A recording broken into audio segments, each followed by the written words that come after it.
আসসালামু আলাইকুম রহমতুল্লাহি ওবারাকাত।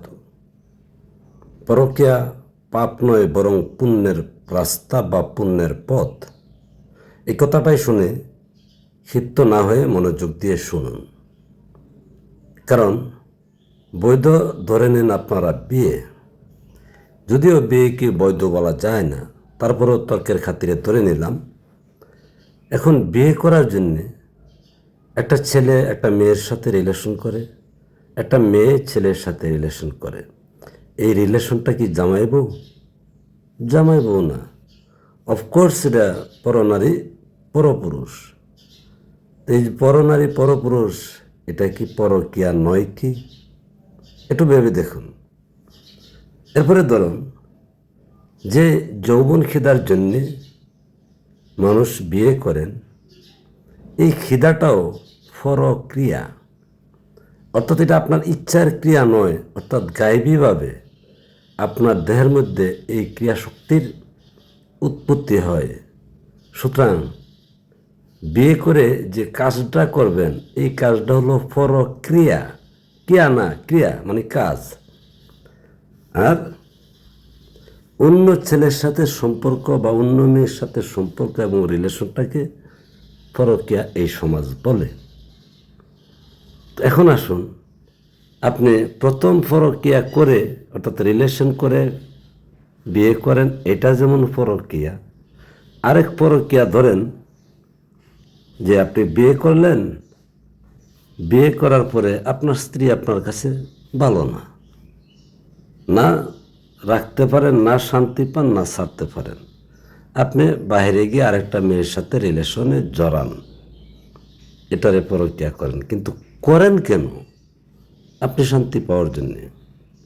আপনার বউ ভালো না, তাহলে ওই পরকীয়াকে যদি পাপ বলেন, তাহলে পাপের শান্তি, নাউজুবিল্লাহ মিন জালিক।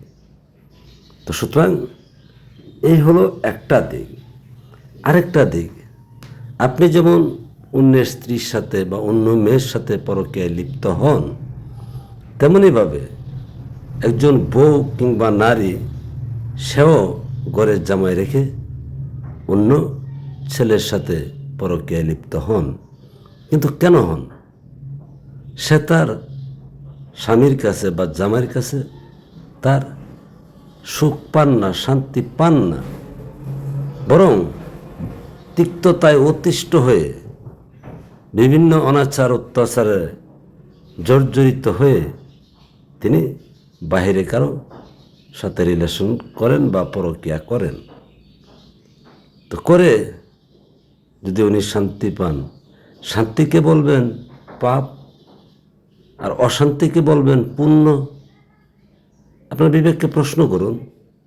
আবার এমনও তো হয় যে আপনি স্বামী হিসাবে অতি অক্ষম, কিন্তু আপনি দুর্ব্যবহার করেন, কিন্তু তিনি পরকীয়া করে যখন দেখে যে ওইখানে তার শান্তি আছেন, আপনাকে ডিভোর্স দিয়ে ওই লোককে গিয়ে বিয়ে করেন, বিয়ে করে দিব্যি সংসার করেন। এটাকে পাপ বলবেন? কিন্তু এখানে তো তিনি সূচনা করেছেন পরকীয়া করে। এখানে যদি বাধ্য হন, তাহলে প্রত্যেকটা মানুষই কোনো না কোনোভাবে পরকীয়া করে। কেন করে? তার পুণ্যের জন্যে, সুখের জন্যে, শান্তির জন্যে। তো সুতরাং অন্যায় অনাচার হলো পাপ, আর ন্যায় নিষ্ঠা, ন্যায় বিচার হলো পুণ্য। তো সব কিছুই, সব ক্রিয়ার মধ্যে বা কাজের মধ্যে ন্যায় নীতি বিচার বিশ্লেষণ করে দেখুন কোনটা ন্যায় আর কোনটা অন্যায়। আপনি দোষী হয়ে, আপনি অপরাধী হয়ে অশান্তি দিয়ে আপনার পরিবারকে বাইরে পাঠালেন, সেখানে ওই মহিলাকে পরকীয়ার অপরাধে অপরাধী করলেন, আর আপনি যে তার সাথে অন্যায় অপরাধ করতেছেন, তা কি পাপ অন্যায় নয়? সর্বপ্রথম অন্যায় তো হলো আপনার, পরকীয়াকে দোষেন কেন? তো সুতরাং পরকীয়াও মন্দ নয় যদি কল্যাণের হয়। ভালো থাকবেন।